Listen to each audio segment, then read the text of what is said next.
നമസ്കാരം, ആനന്ദ് ഇന്റർനാഷണൽ ന്യൂസിലേക്ക് സ്വാഗതം. ലണ്ടനിൽ 2028 മണിക്കൂറിൽ 150 മൈൽ വേഗതയിൽ പറക്കുന്ന ഫ്ലൈയിംഗ് ടാക്സി വരുന്നു. ഇവ സർവീസ് നടത്തുന്നത് ലണ്ടനിലെ കാനറി വാർഫിൽ നിന്നും ഗാറ്റ്വിക്, ഹീത്രൂ, കേംബ്രിഡ്ജ് തുടങ്ങിയ ഇടങ്ങളിലേക്ക്. വാണിജ്യാടിസ്ഥാനത്തിൽ യാത്രകൾ നടത്തുന്നതിന് 2028 മുതൽ അനുമതി നൽകി. 5 വർഷത്തിനിടയിൽ ബ്രിട്ടൻ നൽകിയത് 1.3 കോടി വിസ. 2023 മാത്രം നൽകിയത് 34 ലക്ഷം വിസ. ബ്രിട്ടൻ വിട്ടുപോകുന്നവരുടെ കാര്യത്തിൽ ഹോം ഓഫീസിന് നിയന്ത്രണമില്ലാത്തതിനാൽ കൃത്യമായ കണക്കെടുപ്പ് നടക്കുന്നില്ല. നിലവിൽ യുകെയുടേത് താറുമാറായ ഇമിഗ്രേഷൻ സിസ്റ്റം എന്നും പരാതി. യുകെയിൽ പുതിയ റെസിഡൻസ് റൈറ്റ് ആക്ട് മലയാളികൾക്ക് തിരിച്ചടിയാകുന്നു. വീടുകൾ വാങ്ങിക്കൂട്ടി വാടകയ്ക്ക് കൊടുത്ത് ലാഭമുണ്ടാക്കുന്നവർ വെട്ടിലായി. നിയമലംഘനം നടത്തുന്നവർ 35,000 പൗണ്ട് വരെ പിഴ അടയ്ക്കണം. നിയമം കർക്കശമാക്കുമ്പോൾ വീടുകൾ വാടകയ്ക്ക് നൽകുന്നത് നിർത്തലാക്കും വീട്ടുടമകൾ. 2 പ്രമുഖ ബ്രാൻഡുകളെ ചോക്ലേറ്റുകൾ എന്ന വിഭാഗത്തിൽ നിന്നും നെസ്ലെ മാറ്റി. തീരുമാനം ചേരുവകളിലും നിർമ്മാണ രീതികളിലും വന്ന മാറ്റങ്ങൾ അനുസരിച്ച്. കൊക്കോയുടെ അളവ് കുറയ്ക്കുകയും പകരമായി കൂടുതൽ സസ്യ എണ്ണ ഉപയോഗിക്കുകയും ചെയ്യുന്നതിനാലാണ് ഇത്തരത്തിലൊരു മാറ്റം. ടോഫി ക്രിസ്പ്, ബ്ലൂ റിബാൻഡ് എന്നിവ ഇനി മുതൽ മിൽക്ക് ചോക്ലേറ്റ് ഫ്ലേവർ ഉള്ളവ എന്ന പേരിലായിരിക്കും വിപണിയിലെത്തുക. ട്രംപിന് തിരിച്ചടി. ഇന്ത്യാന സംസ്ഥാനത്തെ 2 ജില്ലകളുടെ അതിർത്തി പുനർനിർണയിക്കാനുള്ള US പ്രസിഡന്റിന്റെ നീക്കത്തിനാണ് തിരിച്ചടിയേറ്റത്. ട്രംപിന്റെ നീക്കം 2026 ഇടക്കാല തെരഞ്ഞെടുപ്പിൽ റിപ്പബ്ലിക്കൻ പാർട്ടിക്ക് അനുകൂലമായ സാഹചര്യം ഒരുക്കാൻ. ട്രംപിന്റെ നീക്കത്തെ പരാജയപ്പെടുത്തിയത് റിപ്പബ്ലിക്കൻ അംഗങ്ങൾ. ട്രംപിനെ ഫോണിൽ വിളിച്ച് മോദി. ഇരു രാജ്യങ്ങളും വിവിധ മേഖലകളിൽ വീണ്ടും സഹകരണം വർദ്ധിപ്പിക്കും. പ്രധാനമന്ത്രി നരേന്ദ്രമോദിയും US പ്രസിഡന്റ് ഡൊണാൾഡ് ട്രംപും സംഭാഷണം നടത്തിയത് ഇരു രാജ്യങ്ങൾക്കുമിടയിലെ വ്യാപാര കരാറിനെ സംബന്ധിച്ച് അഭ്യൂഹങ്ങൾ നിലനിൽക്കുന്നതിനിടെ. ദ്വിപക്ഷീയ വ്യാപാരം വർദ്ധിപ്പിക്കുന്നതിനുള്ള കൂട്ടായ ശ്രമങ്ങൾ തുടരുമെന്ന് ഇരു നേതാക്കളും. നടിയെ ആക്രമിച്ച കേസിൽ കുറ്റക്കാരെന്ന് കണ്ടെത്തിയ പ്രതികളുടെ ശിക്ഷാവാദം കഴിഞ്ഞു. പൊട്ടിക്കരഞ്ഞും ദയയാചിച്ചും ജഡ്ജിക്ക് മുന്നിൽ അപേക്ഷിച്ചും പ്രതികൾക്ക് പരമാവധി ശിക്ഷ നൽകണമെന്നാണ് പ്രോസിക്യൂഷൻ. കൂസലില്ലാതെ പൾസർ സുനി. വിധി ഉച്ചയ്ക്ക് ശേഷം. ശബരിമല സ്വർണ്ണക്കൊള്ള കേസിൽ CPM നേതാവും ദേവസ്വം ബോർഡ് മുൻ പ്രസിഡന്റുമായ A. പത്മകുമാറിന് ജാമ്യമില്ല. ദേവസ്വം ബോർഡിന് കൂട്ടുത്തരവാദിത്തമുണ്ടെന്നും പ്രായം പരിഗണിക്കണമെന്നുമുള്ള പ്രതിഭാഗത്തിന്റെ പ്രധാന വാദം കോടതി തള്ളി. വാർത്തകൾ വിശദമായി. ലണ്ടനിൽ നിന്ന് എയർപോർട്ടുകളിലേക്കും സമീപ നഗരങ്ങളിലേക്കും 2028 മുതൽ മണിക്കൂറിൽ 150 മൈൽ വേഗതയിൽ പറക്കുന്ന ഫ്ലൈയിംഗ് ടാക്സി വരുന്നു. ലണ്ടനിലെ കാനറി വാർഫിൽ നിന്നും ഗാറ്റ്വിക്, ഹീത്രൂ, കേംബ്രിഡ്ജ് എന്നിവ ഉൾപ്പെടെ പലയിടങ്ങളിലേക്കും ഇവ സർവീസ് നടത്തും. 2028 മുതൽ തന്നെ വാണിജ്യാടിസ്ഥാനത്തിൽ ഇത്തരം യാത്രകൾ നടത്തുന്നതിനുള്ള അനുമതികൾ നൽകി കഴിഞ്ഞതായാണ് റിപ്പോർട്ടുകൾ പറയുന്നത്. അടുത്ത 3 വർഷത്തിനുള്ളിൽ ആദ്യത്തെ വാണിജ്യപാതയിൽ സർവീസ് നടത്താൻ തങ്ങളുടെ വാലോ എയർക്രാഫ്റ്റുകൾക്ക് അനുമതി ലഭിക്കുമെന്നാണ് വെർട്ടിക്കൽ എയ്റോസ്പേസ് പ്രതീക്ഷിക്കുന്നത്. ഊബർ ടാക്സികൾ വാടകയ്ക്കെടുക്കുന്ന നിരക്കിൽ ഉപഭോക്താക്കൾക്ക് സേവനം ലഭ്യമാക്കാൻ ഫ്ലൈയിംഗ് ടാക്സികൾക്ക് കഴിയുമെന്നാണ് ഈ ബ്രിട്ടീഷ് കമ്പനി അവകാശപ്പെടുന്നത്. 2 പ്രമുഖ ബ്രാൻഡുകളെ ചോക്ലേറ്റുകൾ എന്ന വിഭാഗത്തിൽ നിന്ന് മാറ്റിയിരിക്കുകയാണ് നെസ്ലെ. അവയുടെ ചേരുവകളിലും നിർമ്മാണ രീതികളിലും വന്ന മാറ്റങ്ങൾ അനുസരിച്ചാണ് ഇത്തരമൊരു തീരുമാനം. ടോഫി ക്രിസ്പ്, ബ്ലൂ റിബാൻഡ് എന്നിവ ഇനി മുതൽ മിൽക്ക് ചോക്ലേറ്റ് ഫ്ലേവർ ഉള്ള ആവരണത്തിൽ പൊതിഞ്ഞവ എന്ന വിശേഷണത്തോടെ ആയിരിക്കും വിപണിയിൽ എത്തുക. ചോക്ലേറ്റുകളുടെ സുപ്രധാന ചേരുവയായ കൊക്കോയുടെ അളവ് കുറയ്ക്കുകയും പകരമായി കൂടുതൽ സസ്യ എണ്ണ ഉപയോഗിക്കുകയും ചെയ്യുന്നതിനാലാണ് ഇത്. അതുപോലെ ക്ലബ്ബ്, പെൻഗിൻ ബാറുകളിൽ ചോക്ലേറ്റ് ഫ്ലേവേർഡ് എന്ന വിശേഷണമായിരിക്കും ഉണ്ടാവുക.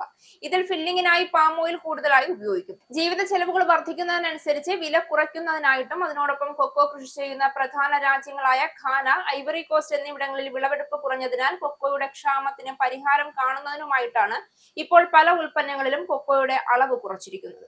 ബ്രിട്ടീഷ് നിയമം അനുസരിച്ച് ഒരു ഉൽപ്പന്നത്തെ മിൽക്ക് ചോക്ലേറ്റ് എന്ന് വിശേഷിപ്പിക്കുന്നതിന് ചുരുങ്ങിയത് 20% കൊക്കോയും 20% പാലും അതിലടങ്ങിയിരിക്കണം. ഉയർന്ന വേതനവും നികുതികളും പ്രവർത്തന ചെലവ് വർദ്ധിപ്പിക്കുകയും വർദ്ധിച്ചു വരുന്ന ജീവിത ചെലവുകൾ ഉപഭോക്താക്കളെ സാമ്പത്തിക നിയന്ത്രണത്തിന് പ്രേരിപ്പിക്കുകയും ചെയ്യുന്ന സാഹചര്യമായിട്ടുകൂടി എല്ലാ വർഷവും 30 പുതിയ റെസ്റ്റോറന്റുകൾ വീതം തുറക്കുമെന്ന് ബർഗർ കിങ് UK അറിയിച്ചു. കടുത്ത വെല്ലുവിളികൾ ഉയർത്തുന്ന സാമ്പത്തിക പശ്ചാത്തലത്തിലും മികച്ച വരുമാനം നേടാനായി എന്ന് ഇന്നലെ അവർ വെളിപ്പെടുത്തിയിരുന്നു. തുടർന്നായിരുന്നു പുതിയ തീരുമാനം അറിയിച്ചത്. നിലവിൽ 574 റെസ്റ്റോറന്റുകളാണ് ഈ ഫാസ്റ്റ് ഫുഡ് ശൃംഖലയ്ക്ക് ബ്രിട്ടനിലുള്ളത്. 2026 മുതൽ ഓരോ വർഷവും 30 പുതിയ റെസ്റ്റോറന്റുകൾ വീതം തുറക്കാനാണ് ഇവർ തീരുമാനിച്ചിരിക്കുന്നത്. കമ്പനിയുടെ സ്വന്തം സ്ഥലങ്ങളിൽ റെസ്റ്റോറന്റുകൾ തുറക്കുന്നതിലായിരിക്കും ശ്രദ്ധ പതിപ്പിക്കുക. ഈ വർഷവും ബിസിനസ്സിൽ വലിയ പുരോഗതി ദൃശ്യമാകുന്നുണ്ടെന്നും ബർഗർ കിങ് അറിയിച്ചു. പണപ്പെരുപ്പം കുറയുന്നതും പ്രതീക്ഷകൾക്ക് വക നൽകുന്നുണ്ട്. അടുത്ത വർഷം ബ്രിട്ടനിൽ എവിടെയെല്ലാം പുതിയ റെസ്റ്റോറന്റുകൾ ആരംഭിക്കുന്നതെന്ന് ബർഗർ കിങ് വ്യക്തമാക്കിയിട്ടില്ല.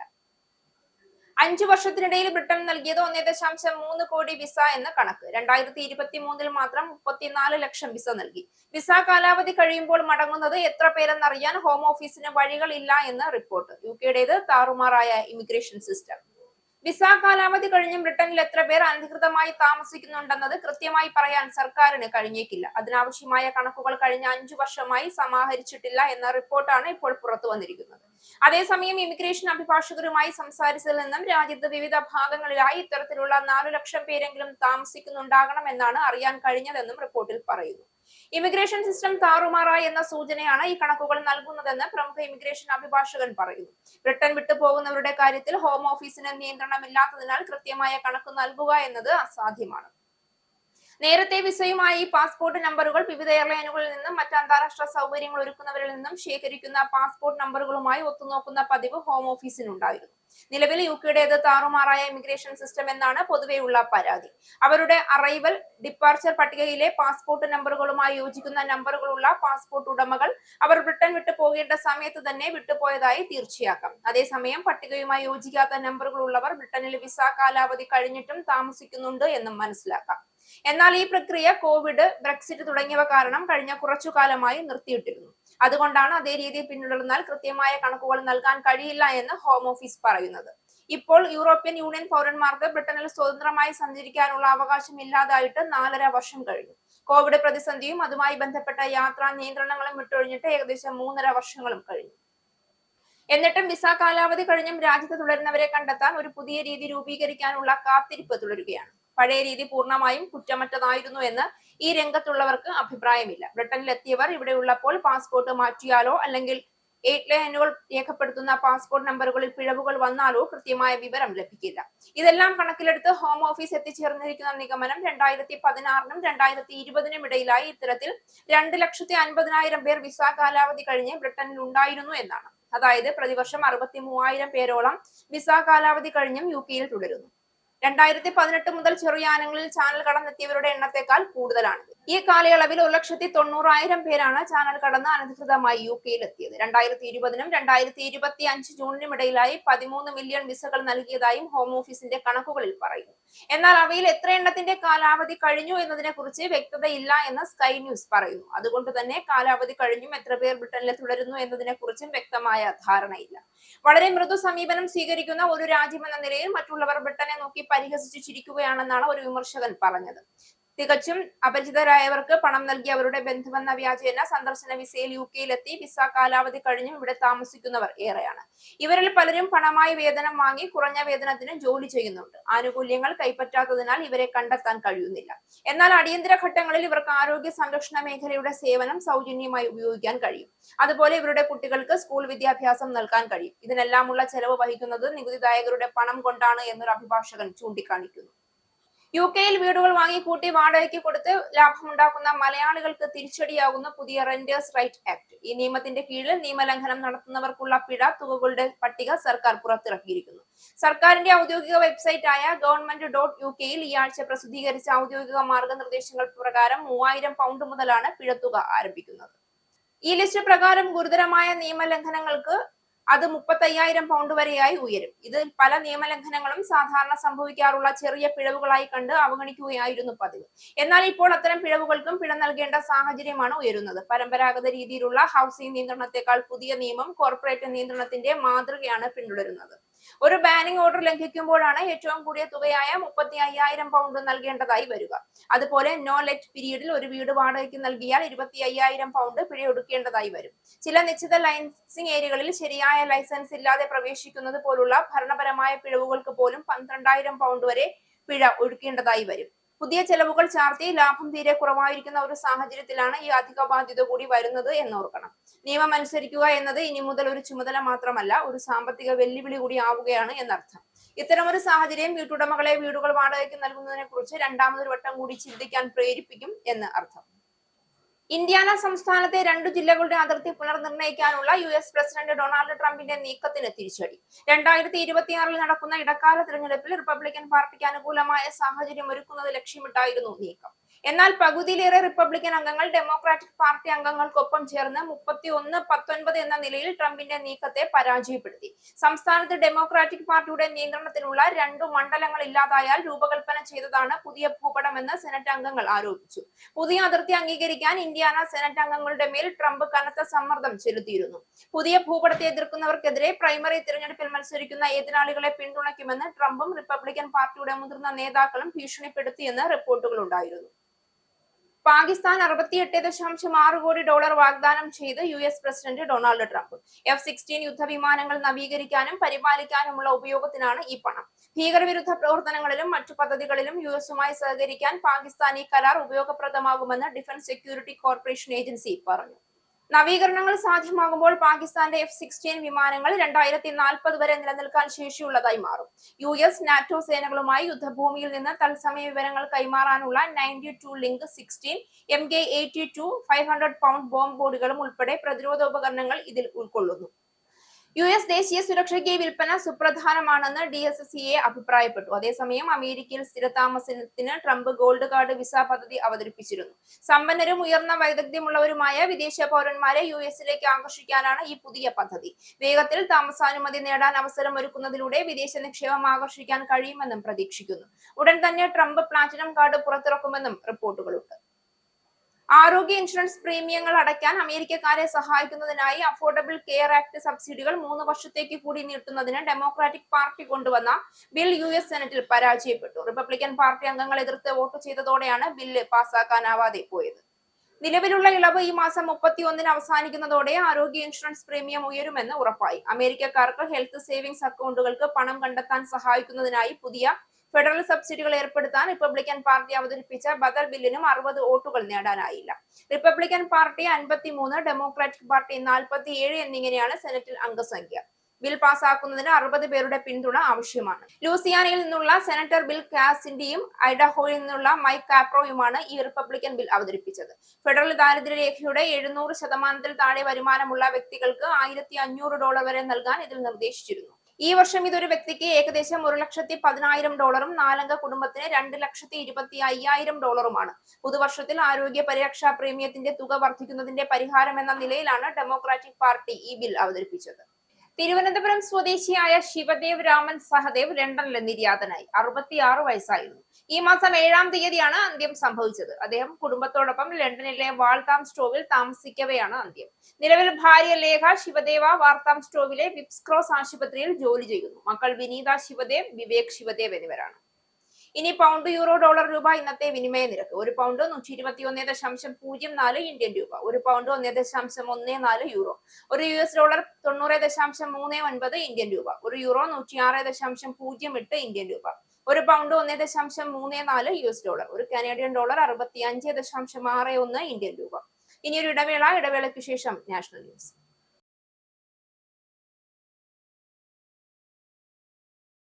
നമസ്കാരം, നാഷണൽ ന്യൂസിലേക്ക് സ്വാഗതം. ഇരു രാജ്യങ്ങൾക്കുമിടയിലെ വ്യാപാര കരാറിനെ സംബന്ധിച്ച അഭ്യൂഹങ്ങൾ ശക്തമാകുന്നതിനിടെ പ്രധാനമന്ത്രി നരേന്ദ്രമോദിയും US പ്രസിഡന്റ് ഡൊണാൾഡ് ട്രംപും വ്യാഴാഴ്ച ഫോൺ സംഭാഷണം നടത്തി. വിവിധ മേഖലകളിൽ രാജ്യങ്ങൾ തമ്മിലുള്ള സഹകരണം വർദ്ധിപ്പിക്കുന്നതിനെ കുറിച്ചായിരുന്നു പ്രധാനമായും ചർച്ചയെന്നാണ് റിപ്പോർട്ട്. ഇന്ത്യ US പങ്കാളിത്തത്തിലെ പുരോഗതി ഇരുവരും വിലയിരുത്തുകയും വ്യാപാരം, നിർണായക സാങ്കേതിക വിദ്യകൾ, ഊർജം, പ്രതിരോധം, സുരക്ഷ തുടങ്ങിയ പ്രധാന മേഖലകളിൽ സഹകരണം വർദ്ധിപ്പിക്കുന്നത് ചർച്ച ചെയ്യുകയും ചെയ്തതായി ഔദ്യോഗിക പ്രസ്താവനയിൽ അറിയിച്ചു. ദ്വിപക്ഷീയ സഹകരണം ശക്തിപ്പെടുത്തിയതിൽ ഇരു നേതാക്കളും സംതൃപ്തി പ്രകടിപ്പിച്ചെന്നും പ്രത്യേകിച്ച് വ്യാപാരത്തെക്കുറിച്ച് പ്രത്യേകം പരാമർശിക്കുകയും ദ്വിപക്ഷീയ വ്യാപാരം വർദ്ധിപ്പിക്കുന്നതിനുള്ള കൂട്ടായ ശ്രമങ്ങളിൽ ഊർജ്ജസ്വലത നിലനിർത്തേണ്ടതിന്റെ പ്രാധാന്യം അടിവരയിടുകയും ചെയ്തതായി പ്രസ്താവനയിൽ പറയുന്നു. വെല്ലുവിളികൾ അഭിമുഖീകരിക്കുന്നതിനും പൊതു താൽപര്യങ്ങൾ മുന്നോട്ട് കൊണ്ടുപോകുന്നതിനുമായി പ്രവർത്തിക്കാൻ ഇരു നേതാക്കളും സമ്മതിച്ചതായി പ്രസ്താവനയിൽ പറയുന്നു. 21-ാം നൂറ്റാണ്ടിലെ ഇന്ത്യ US കോമ്പാക്ട് നടപ്പിലാക്കുന്നതിൽ കേന്ദ്രീകൃതമായ നിർണായക സാങ്കേതിക വിദ്യകൾ, ഊർജം, പ്രതിരോധം, സുരക്ഷ, മറ്റ് മുൻഗണനാ മേഖലകളിൽ സഹകരണം വർദ്ധിപ്പിക്കുന്നത് സംബന്ധിച്ചും നേതാക്കൾ ആശയങ്ങൾ കൈമാറിയതായും പ്രസ്താവനയിൽ വ്യക്തമാക്കിയിട്ടുണ്ട്. ഫോൺ സംഭാഷണത്തെക്കുറിച്ച് പ്രധാനമന്ത്രി എക്സിൽ പോസ്റ്റ് പങ്കുവച്ചു. ഊഷ്മളവും ആകർഷണവുമായ സംഭാഷണം എന്നാണ് മോദി ഫോൺ വിളിയെ വിശേഷിപ്പിച്ചത്. എന്നാൽ വ്യാപാരത്തെക്കുറിച്ച് പോസ്റ്റിൽ പരാമർശിച്ചിട്ടില്ല. പ്രസിഡന്റ് ട്രംപുമായി വളരെ ഊഷ്മളവും ആകർഷകവുമായ ചർച്ച നടത്തി.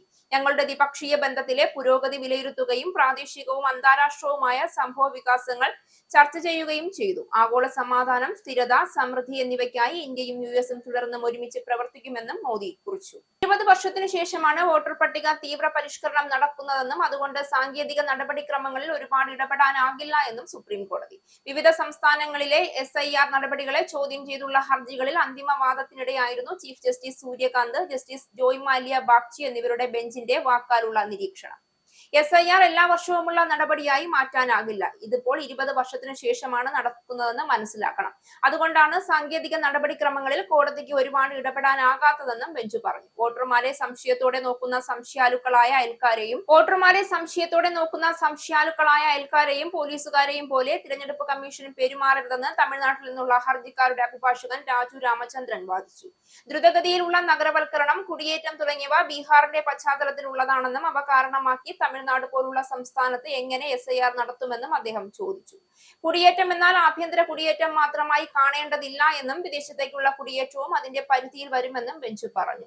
വിഷയത്തിൽ പുതിയ ഹർജികൾ സ്വീകരിക്കേണ്ട എന്ന് ചീഫ് ജസ്റ്റിസ് കോടതി രജിസ്ട്രിക്ക് നിർദ്ദേശം നൽകി. തുടർവാദം ഡിസംബർ 16 നടക്കും. തിരഞ്ഞെടുപ്പ് സഖ്യ ചർച്ചകൾ സജീവമാക്കാനുള്ള നീക്കവുമായി തമിഴക വെട്രി കഴകം. പാർട്ടി അധ്യക്ഷൻ വിജയിയെ മുഖ്യമന്ത്രി സ്ഥാനാർത്ഥിയായി അംഗീകരിക്കുന്ന ആരുമായും സഖ്യമുണ്ടാക്കുമെന്ന് പാർട്ടി നേതൃയോഗം തീരുമാനിച്ചു.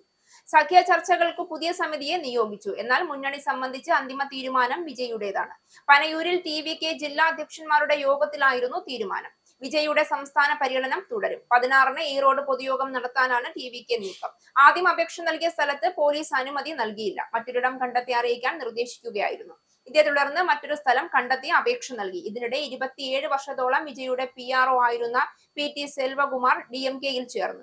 വിജയുടെ ഏകാധിപത്യമാണ് TVK-യിലെന്നും പിതാവ് SA ചന്ദ്രശേഖറിന് പോലും വേണ്ട പ്രാധാന്യം ലഭിക്കുന്നില്ല എന്നും സെൽവകുമാർ കുറ്റപ്പെടുത്തി. നടിയെ ആക്രമിച്ച കേസിൽ കുറ്റക്കാരെന്ന് കണ്ടെത്തിയ പ്രതികളുടെ ശിക്ഷാവാദം കഴിഞ്ഞു. നേരത്തെ കേസ് എടുത്തിരുന്നുവെങ്കിലും മറ്റു കേസുകൾ പരിഗണിച്ച ശേഷം ശിക്ഷയിൽ വാദം കേൾക്കാമെന്ന നിലപാടാണ് എറണാകുളം സെഷൻസ് കോടതി കൈക്കൊണ്ടത്. 11:30 വാദം തുടങ്ങിയത്. 6 പ്രതികളെയും കോടതിയിൽ ഹാജരാക്കിയിട്ടുണ്ട്. പ്രതികളിൽ പലരും പൊട്ടിക്കരഞ്ഞും ദയയാചിച്ചും ജഡ്ജിക്ക് മുന്നിൽ അപേക്ഷിച്ചു.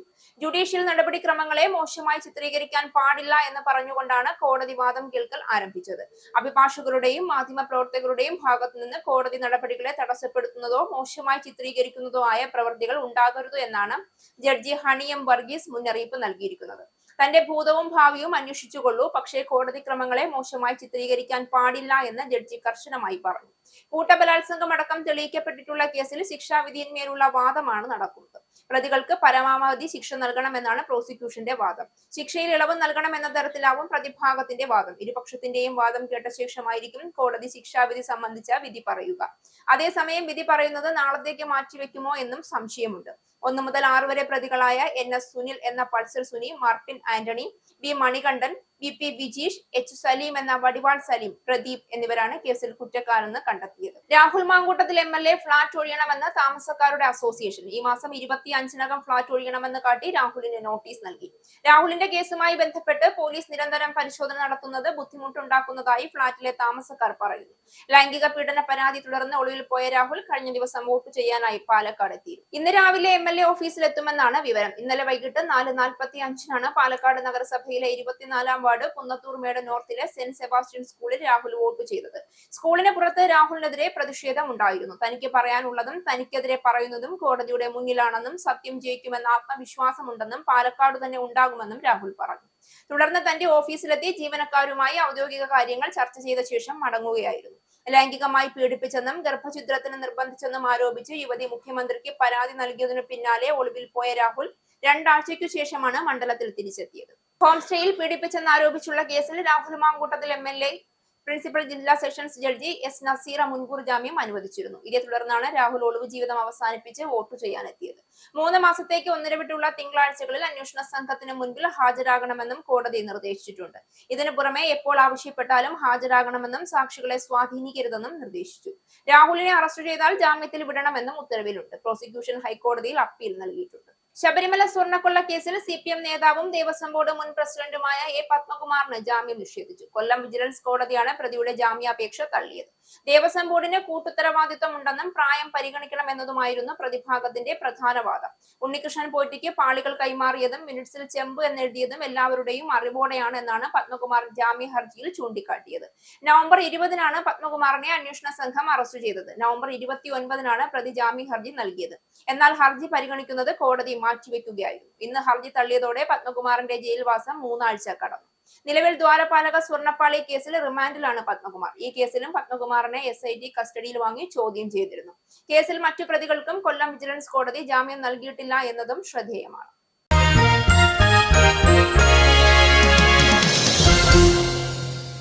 അണ്ടർ-19 ഏഷ്യ കപ്പിൽ തകർപ്പൻ പ്രകടനവുമായി ഇന്ത്യയുടെ കൗമാര താരം വൈഭവ് സൂര്യവംശി. ടൂർണമെന്റിൽ UAE-ക്കെതിരെ ഉദ്ഘാടന മത്സരത്തിലാണ് താരം തകർത്തടിച്ചത്. ആദ്യ മത്സരത്തിൽ തന്നെ വൈഭവ് സെഞ്ചുറി നേടി. 56 പന്തിൽ നിന്നാണ് സെഞ്ചുറി നേട്ടം. 20 ഓവർ പിന്നിട്ടപ്പോൾ ഇന്ത്യ 1 വിക്കറ്റ് നഷ്ടത്തിൽ 158 റൺസ് എന്ന നിലയിലാണ്. മത്സരത്തിന്റെ തുടക്കം തന്നെ ഇന്ത്യക്ക് നായകൻ ആയുഷ് മാത്രയെ നഷ്ടമായി. 4 റൺസ് മാത്രമാണ് താരത്തിന് നേടാനായത്. എന്നാൽ 2-ാം വിക്കറ്റിൽ ഒന്നിച്ച വൈഭവ് സൂര്യവംശിയും ആരോൺ ജോർജും ഇന്ത്യയെ കരകയറ്റി. പതിയെ തുടങ്ങിയ വൈഭവ് പിന്നീട് കത്തിക്കയറി. അതോടെ ടീം സ്കോർ കുതിച്ചു. 9-ാം ഓവറിലാണ് ടീം 50 കടക്കുന്നത്. അതിനുശേഷം വൈഭവ് UAE ബൗളർമാരെ ആക്രമിച്ചു. 11 ഓവർ അവസാനിക്കുമ്പോൾ 24 പന്തിൽ 35 റൺസ് എന്ന നിലയിലായിരുന്നു വൈഭവ്. അടുത്ത 2 ഓവറുകളിൽ അടിച്ചു കളിച്ച താരം 13-ാം ഓവറിൽ അർദ്ധ സെഞ്ചുറി തികച്ചു. 30 പന്തിൽ നിന്നാണ് അർദ്ധ സെഞ്ചുറി നേട്ടം. വൈഭവ് ട്രാക്ക് മാറ്റിയതോടെ സിക്സറുകൾ പറന്നു.